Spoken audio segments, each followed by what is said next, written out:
Welcome to the Driveway Beers podcast with Mike and Alex. Thank you for joining us, and we hope you enjoy the show. Please like, subscribe, comment, and share on any platform that you're listening on. All right, welcome back to another show. We appreciate you coming back as always. Want to thank Ryan from Michigan for leaving a review on Apple Podcasts for us.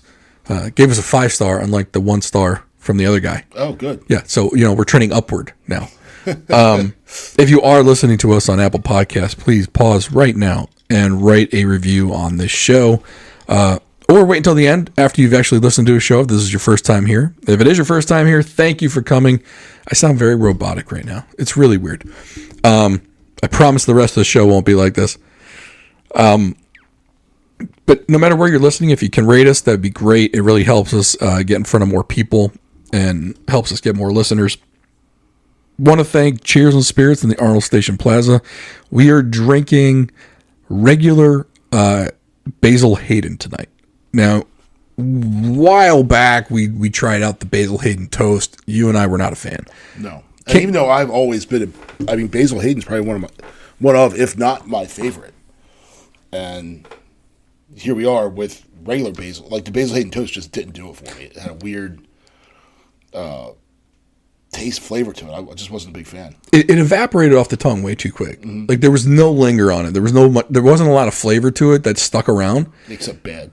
A little bit, yeah. I mean, I didn't even think it tasted all that bad. It just didn't linger. Like, it was weird. It's the only bourbon or whiskey that we've tried that just kind of didn't stick around for like more than half a second. Mm-hmm. Like, it evaporated so quick. It was weird to me.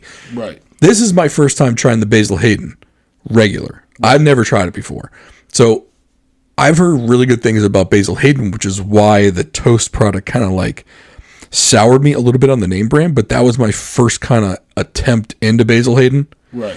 So now you brought over the legit Basil Hayden, mm-hmm. and I'm gonna give Basil Hayden another try with this one and see if it lives up to the hype. Also want to thank Brian Schilling with Long Foster Real Estate, AnnapolisHomeExperts.com. He is down on 145 West Street in Annapolis. If you are looking for a home in the Anne Arundel County area, which is where we live, you're not going to find anyone better than Brian. Like I said, 10 years ago, he was my real estate agent when I bought this home. The fact that he looked at the purchase as if it was his purchase, and therefore it was as if he was spending his own money. So he didn't want us to spend money on a house he didn't think was worth it at the time. And don't get me wrong, 10 years ago was a different time. But the fact was he was not going to allow us to enter into a bad purchase based on whatever the conditions were at the time. And we ended up, we felt when we bought this house, we felt like we got a decent deal. And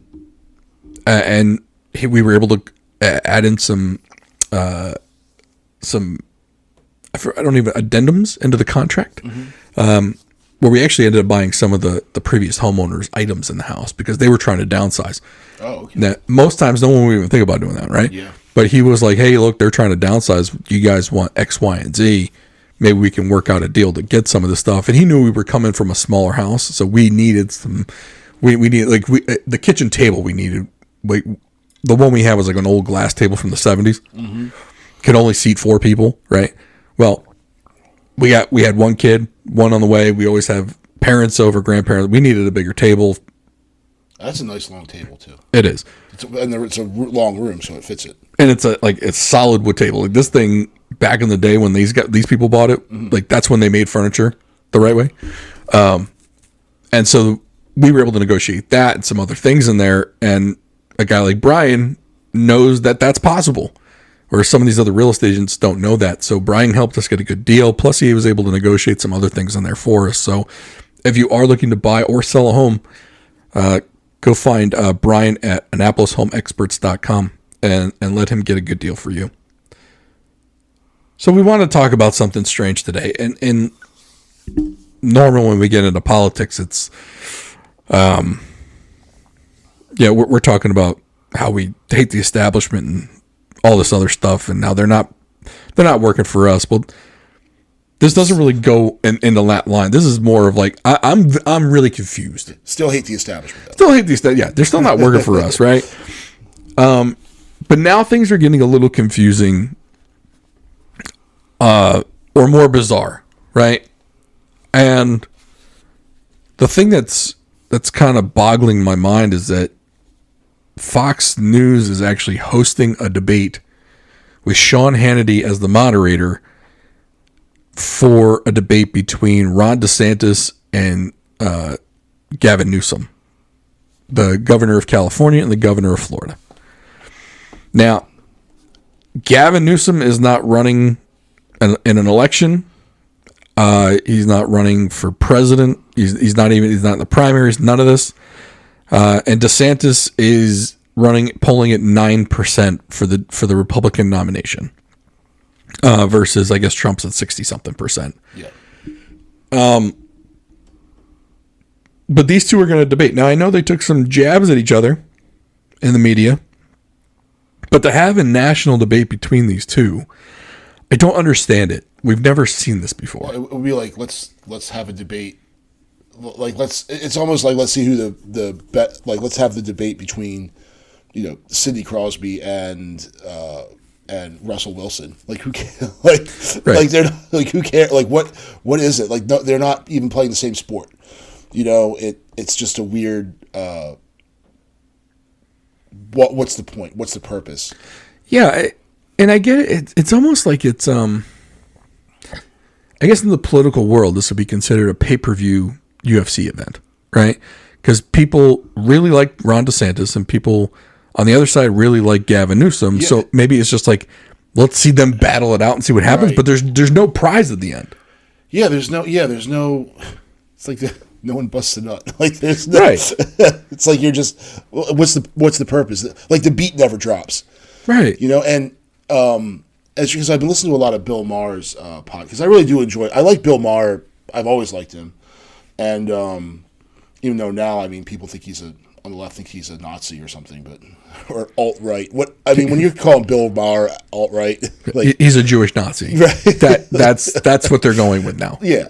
But I looked, but he was talking to, I forget who his guest was on. It's called Club Random. Club Random. Yeah, yeah. I forget who his guest was. They're talking about how good Gavin Newsom would be, and I'm like, Gavin, huh?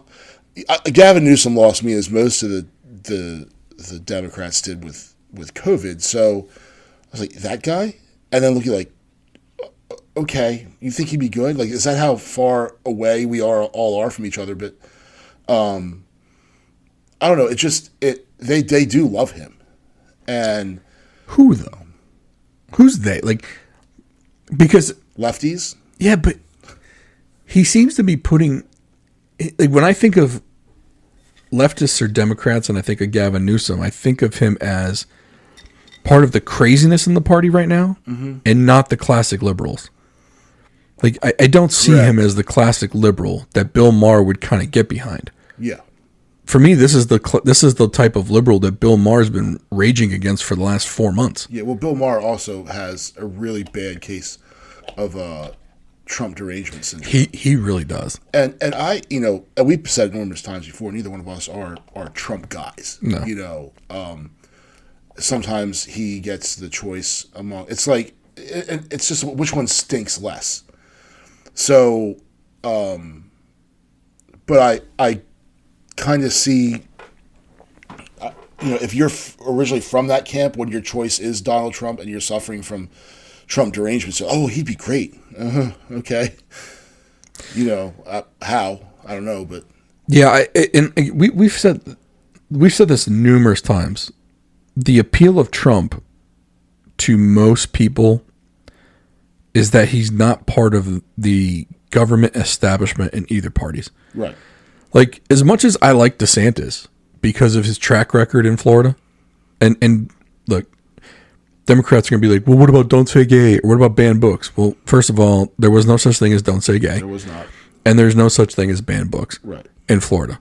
I'm sorry. You can, like, the funny thing, like, Pink did her concert in Florida, and apparently she gave out 16 of the band, like 16 titles of the banned book. She brought like 30,000 copies of them, one of which was The Diary of Anne Frank.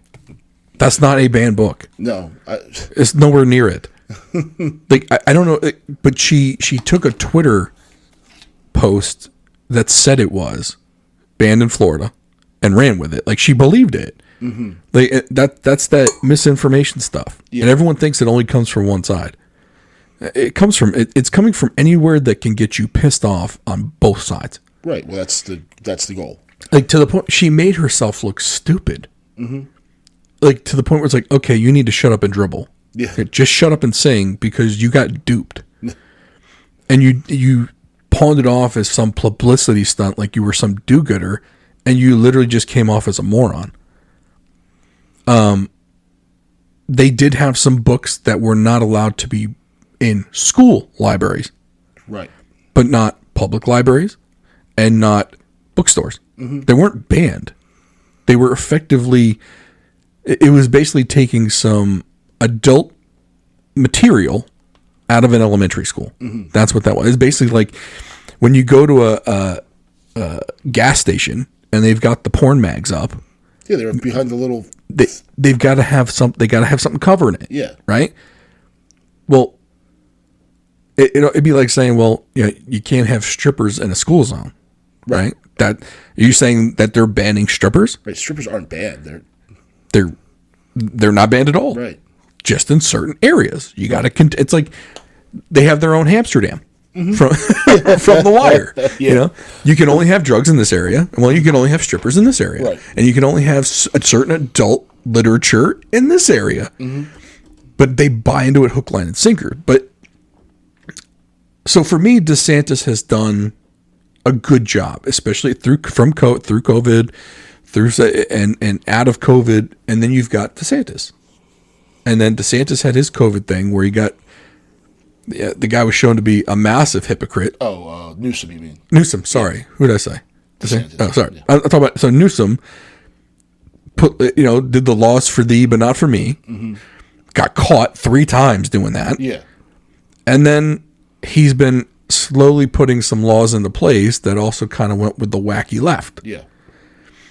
And it's weird that, they equivocate?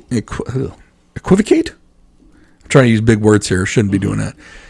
They're trying to make it DeSantis seem something he's not. But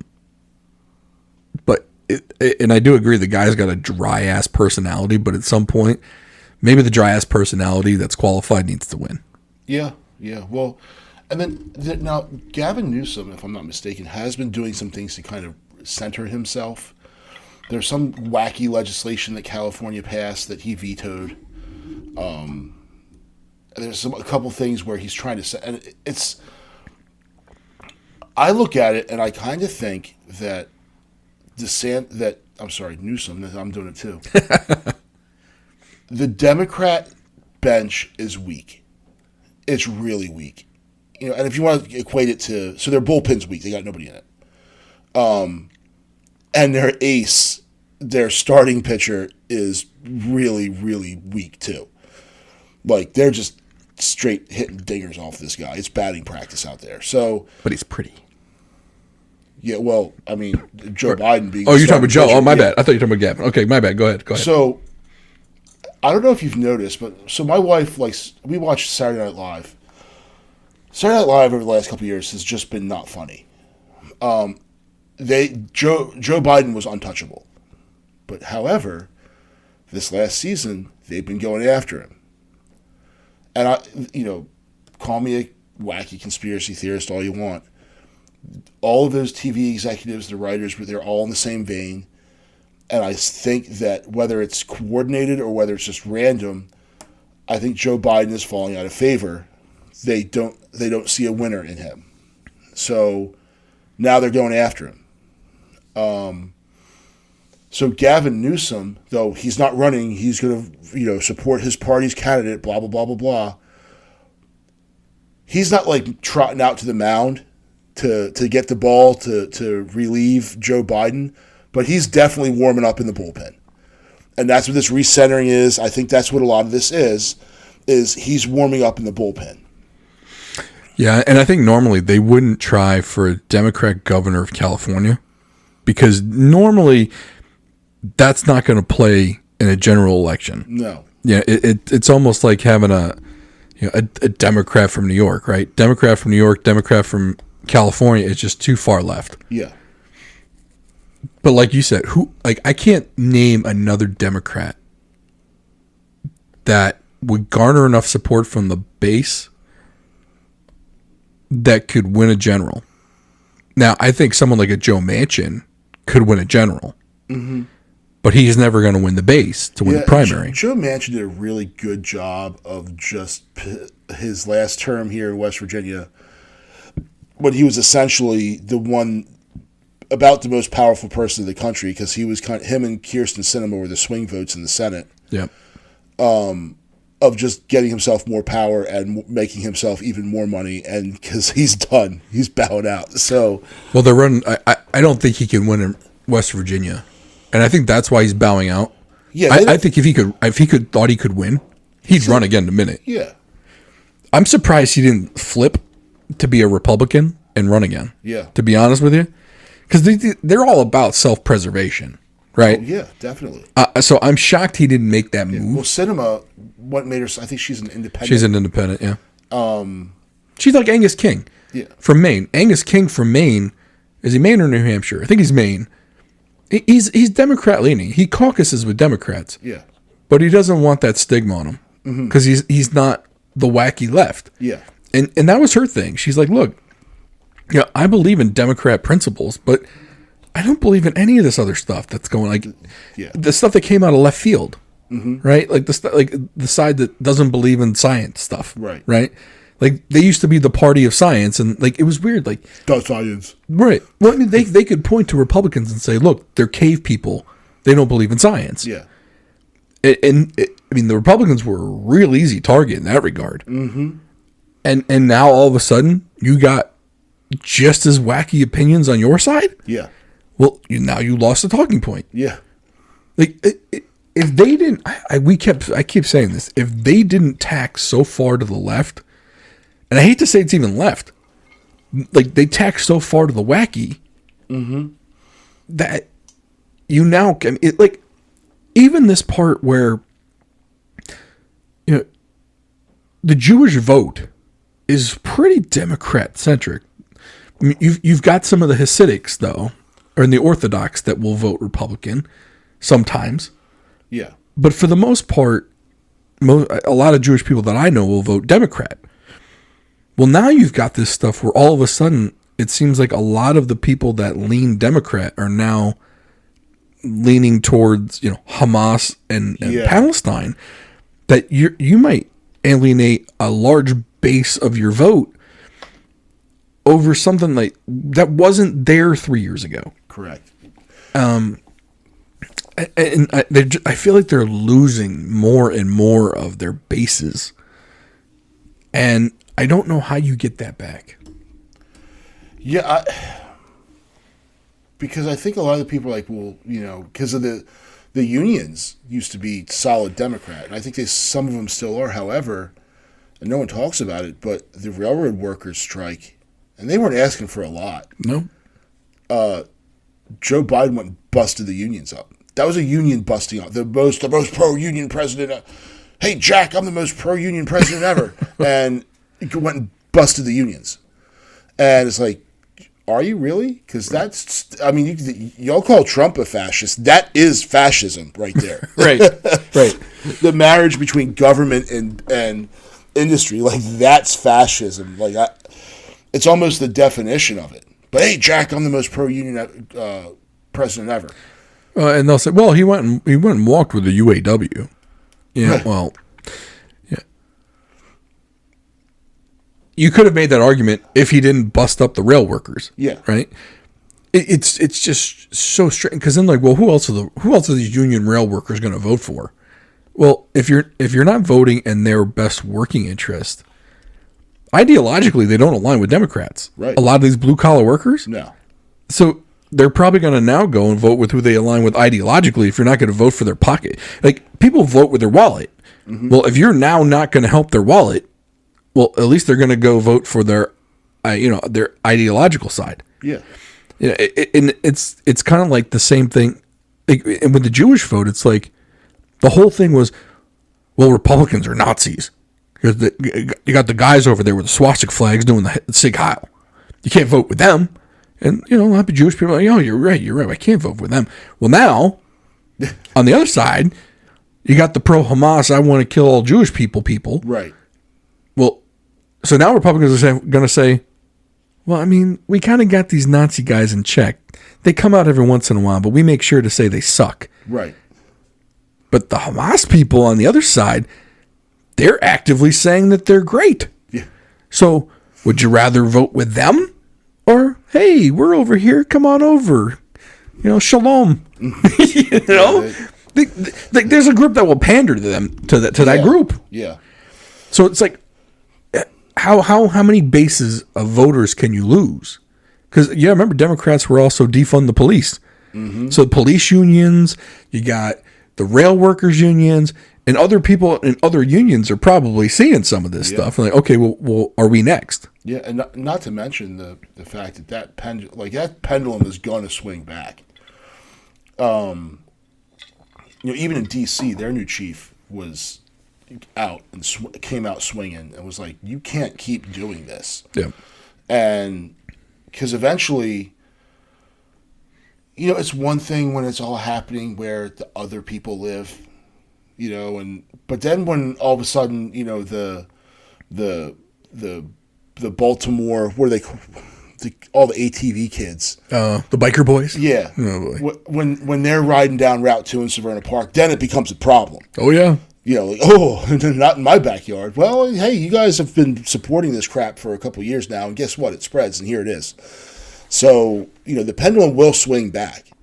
That was highly unpopular. Yeah. When that happened. Yeah. So, it's, that whole thing where they kind of it's like they keep putting their money on the wrong squares, like on the wrong, like, oh, we're going to put our money here, and then they just go wacko, and you continue to alienate people. No one's going to want to be vote for any of your people. Like, no one wants to have anything to do with you. Well, and I feel like they think that they can tack back middle far enough before the election where people won't remember. Yeah. And that's I feel like that's what they're trying to do now. Like, you're starting to see with about 11 months before the major election, you're starting to see a little bit of tack back to the middle. They're pushing back on some of this Hamas protest stuff. Mm-hmm.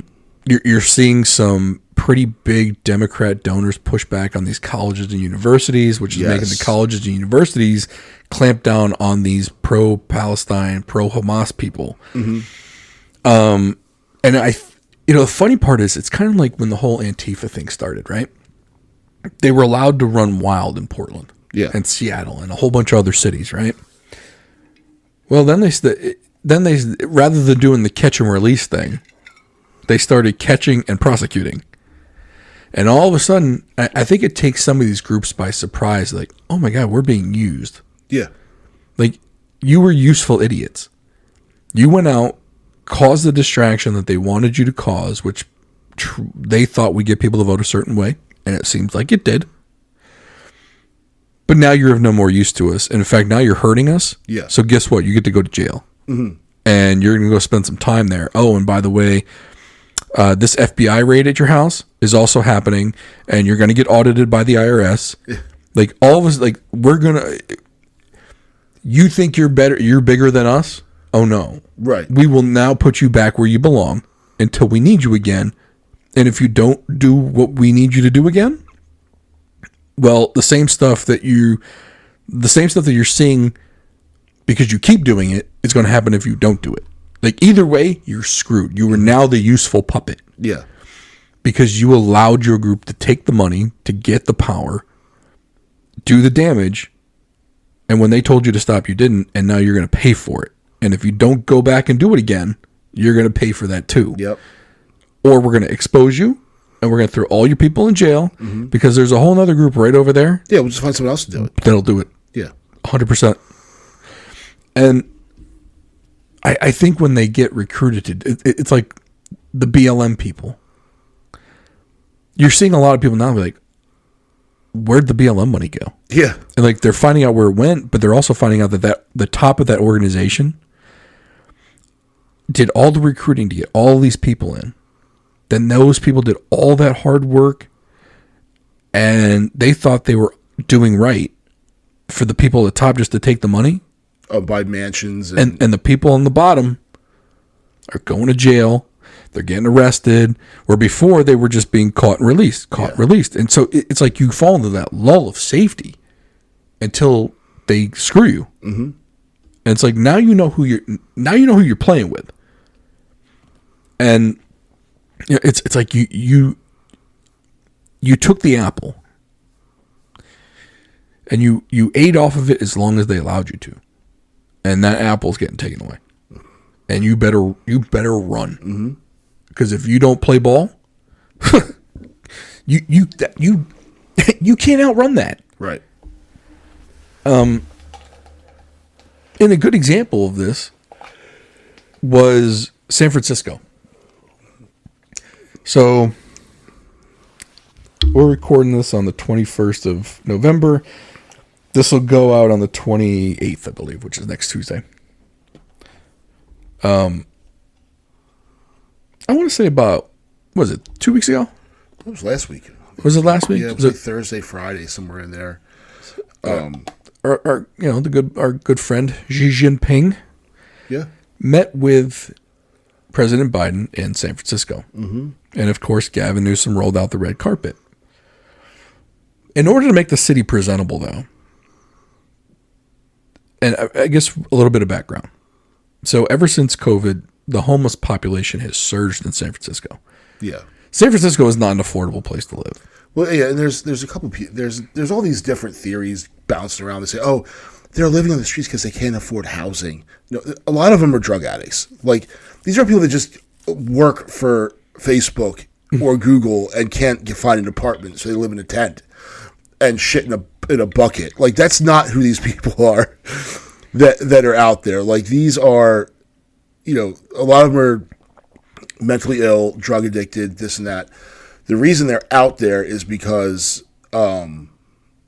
they have California got rid of like there other places have a law where you can't camp in cities, and if it's zoned a certain way, like residential, commercial, light industrial, whatever, you can't camp there. Well, they got rid of all those laws in California, so but like San Francisco, Los Angeles, the more liberal areas got rid of them. Plus, the weather is decent year round there. It's obviously a little chilly and a little rainy, but it's not Boston. Like, right. It's not 8 degrees outside. It's not Seattle. Right. So that's why like people who say, oh, it's because they can't afford housing. They'd be homeless no matter where they were. Like, it's just they happen to be there. And it's nice because the police can't do anything about it. So if your area is friendly toward the homeless population, and by friendly I mean they make it easier to be homeless and not get harassed, mm-hmm. more homeless people are going to go there, mm-hmm. right? And it's also just easier to be homeless there because, frankly, let's say you got a job, right? And you can't afford to live there. You know, it's easier to fall into depression, despair, get on drugs, and then you fall even deeper, right? Yeah. But the homeless situation in San Francisco was as such that you couldn't walk down a lot of streets without it just being lined with tents and encampments. And that what came with that was, you know, people were literally pooping on the street. Yeah. So now you got streets lined with urine, feces, and homeless population just strewn about. Mm-hmm. Well, about a week or two before Xi Jinping came to town, they cleared out all of it. Yeah.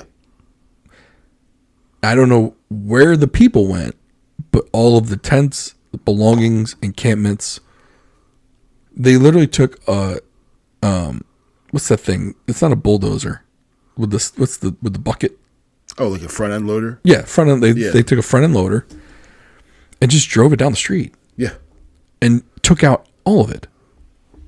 And they basically said, like, they went ahead and basically said, hey, we're coming through, and we don't care if you're in front of it. And of course, they had to get him out of the way. I have a feeling they had to have taken the people somewhere. Oh, I'm sure they put them up in hotels that are charging $300 a night for them. I would love to. If someone knows for a fact, please correct me and let us know where they had the homeless people go. But they essentially cleaned up the city. Like they sprayed the streets, cleaned the feces and the urine, and they got rid of the encampments. Also, that Xi Jinping didn't see right what was really going on. Now, right. In all honesty, though, you think it would matter if he saw it? What's he going to do? What's this talking about? Oh, this place is a shithole? Well, I'm sure the Chinese, the CCP propaganda arm would be tearing that one up. You know, look, all these people are homeless, so we don't have these people in Beijing. But I mean, meanwhile they have slums, everything just like everywhere else does. You don't think they had someone go with a camera 3 weeks before and take those pictures and be like, "See, here it is, it's a shithole." I guess they could have, but to have him there at the same time, I don't know. I mean, part of me gets it because, when we have people over, like my wife and I run around and jam things into closets and fight with each other. Right. So it's probably the same thing. They're just getting rid of all the crap that's left out. But, the fact that they got rid of, they said, "Oh, we can't do anything about it. We can't do anything about it." Oh, no, wait, Xi Jinping, we did something about it real and fast. Right. It was 3 years of we can't do anything about it and 2 weeks of we did it. Yeah. It's just, I would just love, like, for people that, like you and I, we've talked about this. We're not at a point where we think the government actually means well. Right. The government's in it for the government, the for-profit government that it is. Right. And it's not the government that makes the money. It's all the corporations and the friends that get the money from the government budget. You see who it's about. Yeah. And then you realize that, so all these people that lived in those areas that were complaining, and nothing happened, then all of a sudden some bigwig comes through and it's gone. It's just, they don't give a shit about you. They don't care about you. Stop thinking that they do. Yeah. And some people were going to say, yeah, but, if we get 1 or 2 laws passed, it makes a difference. The only way you're going to get a law passed is if it's financially beneficial to somebody. Mm-hmm. Or if someone believes they're going to lose their seat.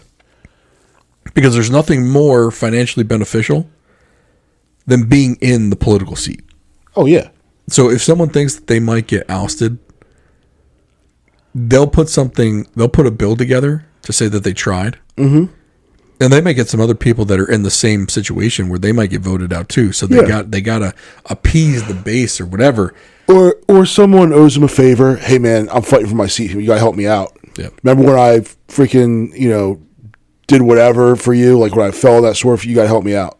And that stuff happens. Well, Charlie Wilson's war. Mm-hmm. So for those of you that don't know about Charlie Wilson was a congressman from Texas. Charlie Wilson's War was actually, it was a movie and a book, but the movie was great. It had Tom Hanks in it, Julia Roberts, good movie, go watch it. Basically what Charlie said was, he said, I represent a district who doesn't want anything. They like God, they want their guns. Mm-hmm. And I'm able to provide that. He goes, outside of that, I can provide a lot of votes to people. I can provide a lot of favors. So I amass a lot of favors.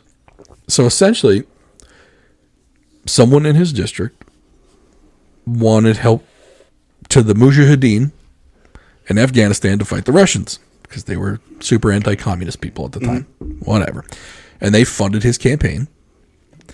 And so he called in a lot of favors on the Appropriations Committee and was able to get money and munitions sent to the Mujahideen because of this one person and her money. That's what got that done. It wasn't altruistic. It wasn't, we need to help these poor Afghanis and, the big bad Russians and Charlie felt compelled to do it. No, Charlie called in favors, got enough votes to get the money appropriated, and then doubled it, and then doubled it, and then doubled it, because Charlie had a lot of favors in his back pocket, because he was able to do favors for other people. One person with money got a congressman to do it for money. Like, that's politics. It's not what you think it is. And that's why I just find it hysterical. Like, we're coming up on Thanksgiving. This will air just after Thanksgiving. I guarantee you half the people that listen to us probably had a political argument with their family over Thanksgiving. Oh, yeah. Because one person thought that their side was better than the other side when they don't realize no one's on their side. Yeah. At all. When you finally realize that, that's when I stopped arguing about politics. Right, and you know, and the sad thing is that people will think that, you know, if you say, oh, you know, I hate all of them, they say, oh, well, that's just a cop out because you don't want to take a side, or you don't want to debate me because no, your side does not give any shit about you, and the side that's not yours doesn't give a shit about their people either. So that's where they don't care about you. They care about money. They care about your money is what they care about, and how to take it from you, and how to enrich themselves. So, and amass more power. They don't give a fuck about you. All this other stuff is smokescreen. You know, it's just they don't want solutions to any of these problems. They want the issue. How much money gets poured into the homeless situation in California every year? They don't want the solution. They want the issue. And then also the people that are working for these groups like Cal Homeless or Cal, what is it called? It's like Department of Social Services, but it's like Cal Social or something, whatever the hell. They get such a huge budget. They don't want to solve the problem because in their budget, they lose their jobs. So they keep, their budget keeps going up and up and up and up and up. And they do less and less and less. So it's just this machine that feeds itself. So I sit there and I don't argue politics. You know, there are things that I you know, positions that I hold that I'll state, but I'm not. The other thing, there's no winning the argument. When someone's an ideologue or they're brainwashed, there's no winning the argument with them. No. And look, we can have political opinions. It's kind of like we're both for single payer health care. Mm-hmm. But we know it's never going to happen in this country because of politics. Mm-hmm. You could have someone who's in favor of single payer health care talk with me, and I'll agree with them. Mm-hmm. You could have someone that's against single payer health care talk with me, and I'll agree with them. Yeah. Because the idea is great. There's going to be no execution on this planet that makes sense. Right. Not in this country. Yep. Other countries, maybe. Especially when you have, you know, people talk about big pharma, big pharma. It's not, big pharma ain't shit compared to big insurance. Mm-hmm. And those, like the money they bring to the table, it doesn't matter how, you can come up with the perfect plan that made absolute perfect sense. And if it didn't keep the money rolling into their pockets, it's not happening. There's no other industry in the world where I'm guaranteed profit every year. Yeah. Because you pay into insurance and the premium is decided based on algorithms and formulas where they know they can charge you that dollar amount.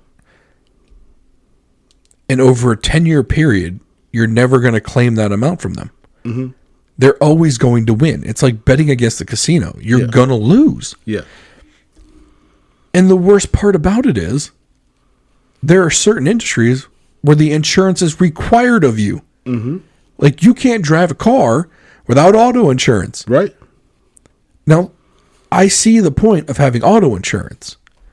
But the fact that it's mandatory in order for you to drive the car, as opposed to someone who wants to drive that car without auto insurance and pay for all the repairs to themselves and the other person all on their own. Like, think if that was an option. Yeah.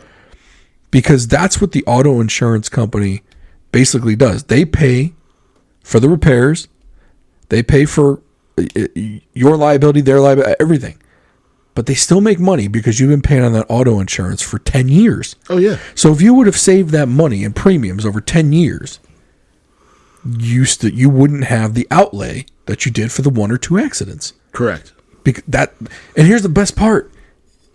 If the auto insurance company thinks that you cost them too much money, they drop your policy. Mm-hmm. They don't have to deal the losing hand. Right. They get to look at the hand before it's dealt and not play. It's like they get to wouldn't hold them. It's the flop, the 2 cards that come down first. The 3, yeah. What's the one, the 2 you're dealt?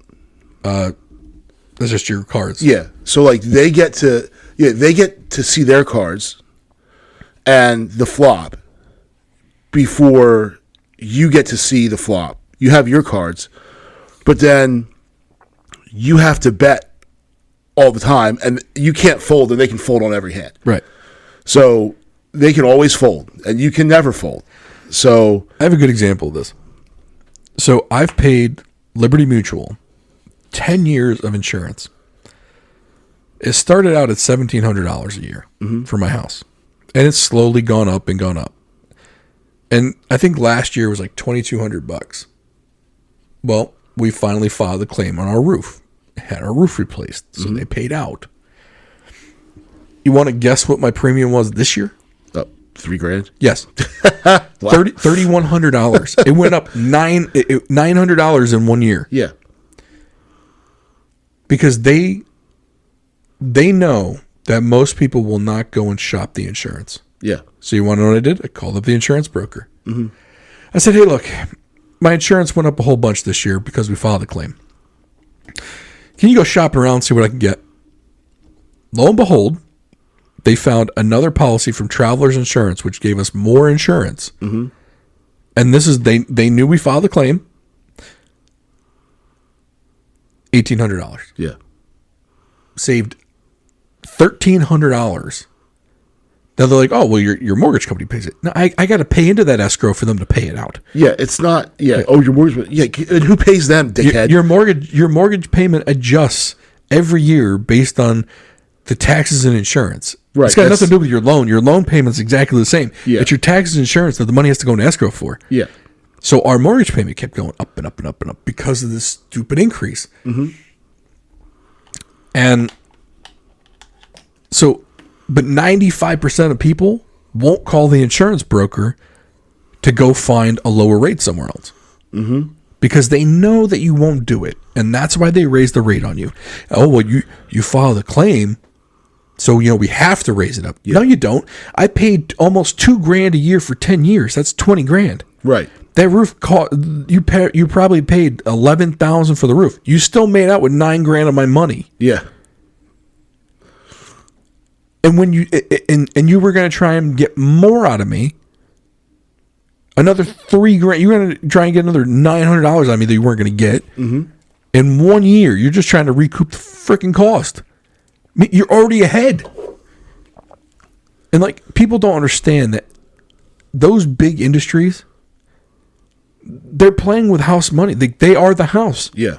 You're betting everything against the casino. Yeah. And you're going to lose. Every time. But at least with a casino, it's widely known. Like when I go and place a bet, I know I'm betting against a casino and I'm probably going to lose. Yeah. The insurance industry, the auto industry, big pharma, big insurance. No one it's not widely known that you're losing. Yeah. That they're preying on you. Mm-hmm. Look, well, the casino industry, no, fuck it. They tell you, like when you go play the Maryland lottery, on the back of that scratch-off card, you got a 1 in 7 million shot to win. Right. But at least going into it. Mm-hmm. Yeah. These people, these snakes, are hoping you don't find out, rather than being upfront with it. Yeah. And then it's the only service where when you utilize the service, they charge you more or kick you out. Right. It's like AAA. Like if you use AAA, they go and you use AAA, we're going to kick you out. Or you have to pay 3 times more next month for it. And we had to raise your rates because of inflation. Things cost more. No, motherfucker. You've already banked my money in spades. You want to know you know what the inflation part is? Is that the fact that your CEO wants a raise and he's trying to raise the dividends to shareholders so that he can justify his raise from $40 or $50 million a year to 70. Yeah.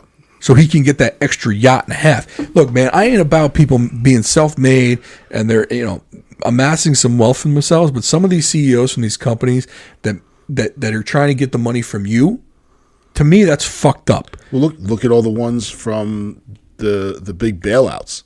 Oh, that took taxpayer money to bail themselves out and then paid themselves with huge golden parachutes.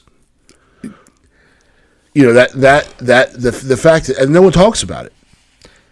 It's okay. Oh, whatever. It's fine. Because if you talk about it, like, you can hear it in my voice how pissed off I get about this. And look, I don't have anything against people being rich. I don't. But if your richness comes off of making other people poorer, and not that I'm poor, but the Liberty Mutual CEO, I'm sure part of my $900 increase was going to go to his additional funds. Yeah. Who's probably already making $35 million a year. It's not the same. You know what I mean? I'm not a big Jeff Bezos fan, but the guy started the business in his garage. Yeah. Took his company public, got, people bought shares in it. He made his wealth that way. Yeah. Grew Amazon. Now, don't get me wrong. Did he affect some people along the way? Maybe. Mm-hmm. But he's never forced me to buy anything. Mm-mm. I know it's not a perfect scenario. I'm just saying that there is a difference in some of these things, and I don't think Jeff Bezos is a good individual. He's probably an asshole, but I see him differently than I see like a Liberty Mutual CEO or another. And look, I'm not saying the Travelers guy is much better, right? I'm not saying that, but in this case, I'm able to take advantage of it a little bit. Yeah, but. You better watch out. The emu is going to come kick your door in. I know, right? You didn't pay for what you need. And Doug. How much of your money went to go pay for those stupid ass commercials? Right. Well, and funny part, there's a commercial out there for insurance for NJM. Yeah. Like, no mascots. No jingles or mascots. Yeah, you're still paying for that fucking commercial, asshole. Right. Sorry you didn't get a mascot out of it. You still paid the same as Geico for the commercial. Yeah. Or State Farm paying my favorite two football players and Jake to go and be in dumb commercials during football games. Now Travis Kelce's in on it too. Yeah. Can't stand it. It drives me nuts, man.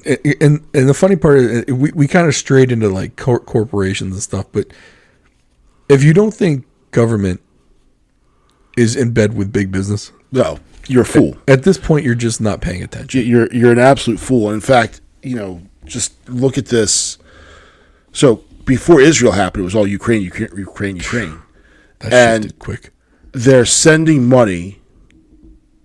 Was it $600 billion, whatever it is, to Ukraine?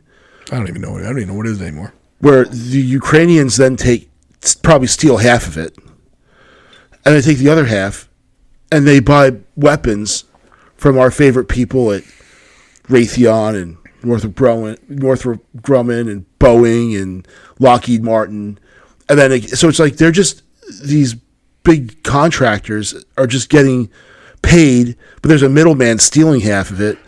And I actually heard on the news, like, when they were in defense of the money going to Ukraine, well, just think of how well this is going to be at Northrop Grumman and the defense contractors. Like, that's where we're at now.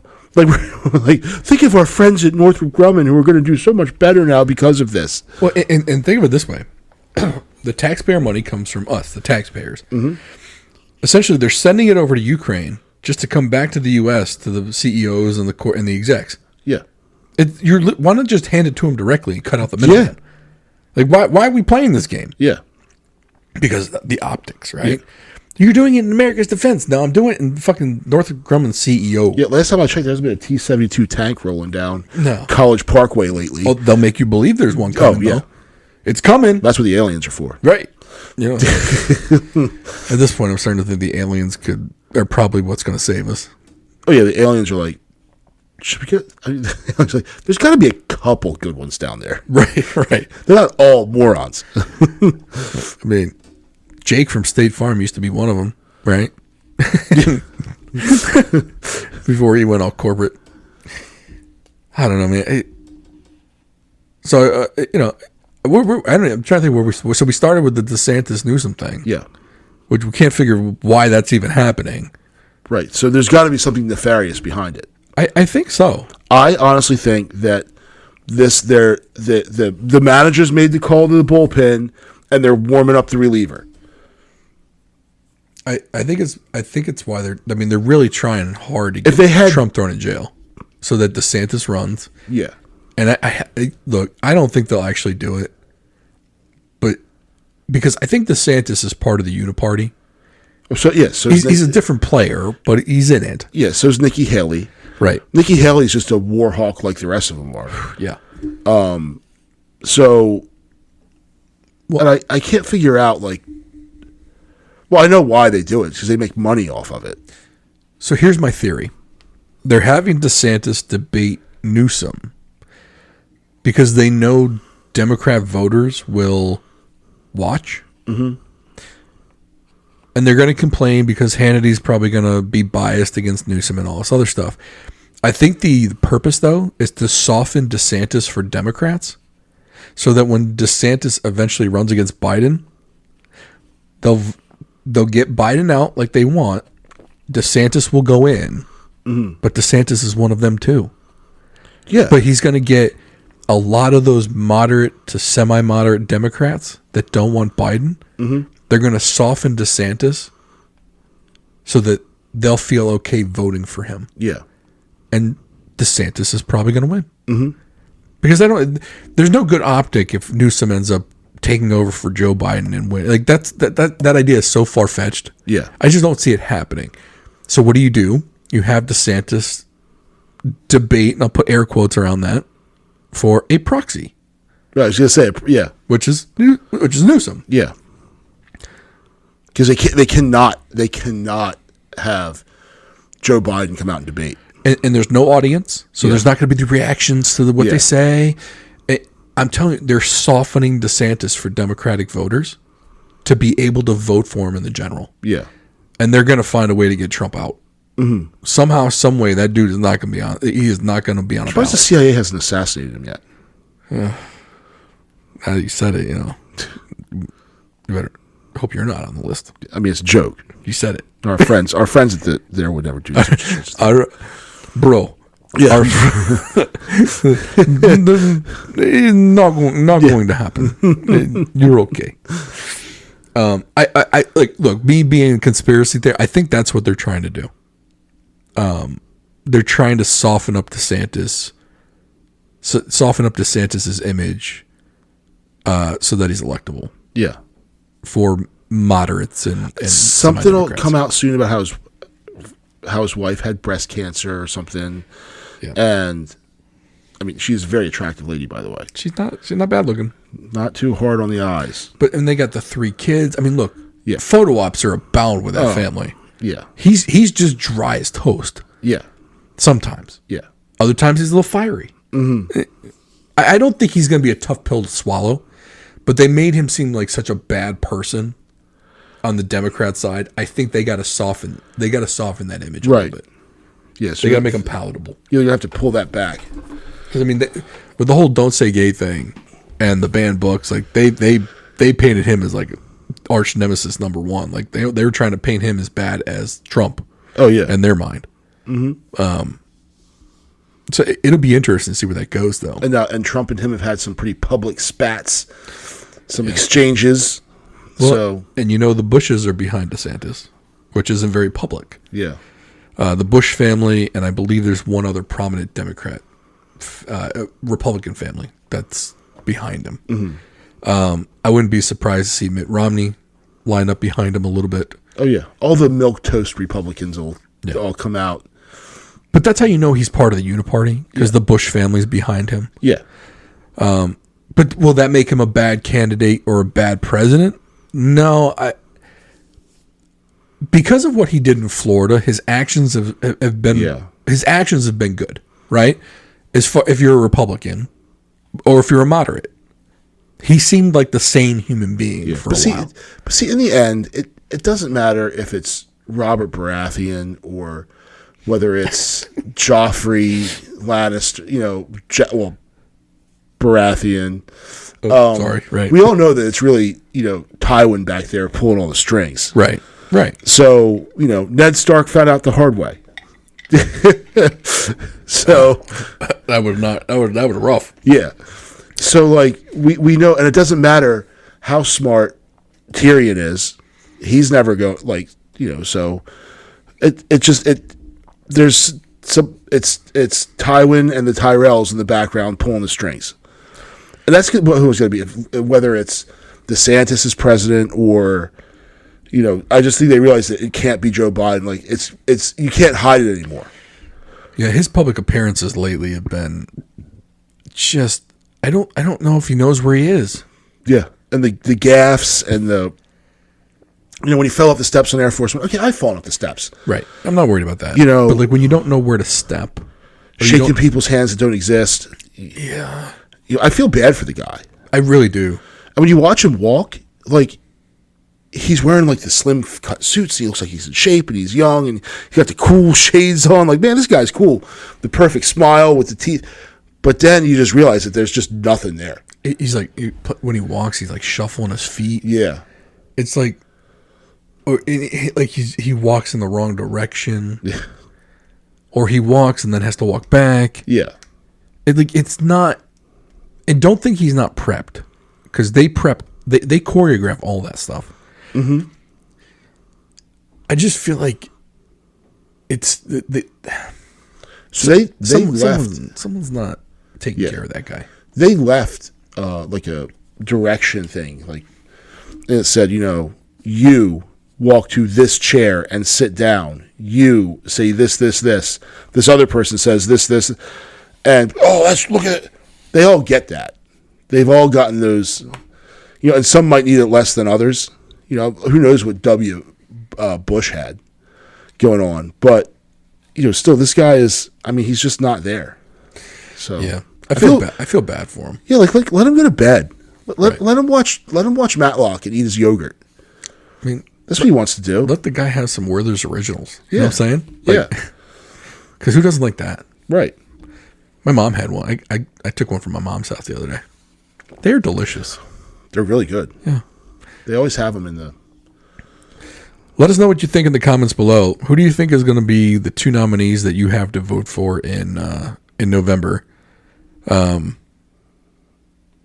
that I have no dog in the hunt, right? So I'm not endorsing anybody. Our thoughts are our own. I always want to say that. But let us know who you think is going to be out there for you to vote for on the ballot. We want to thank Cheers and Spirits in the Arnold Station Plaza. We want to thank Brian Chilling with AnnapolisHomeExperts.com. Let us know your thoughts in the comments, if there are comments.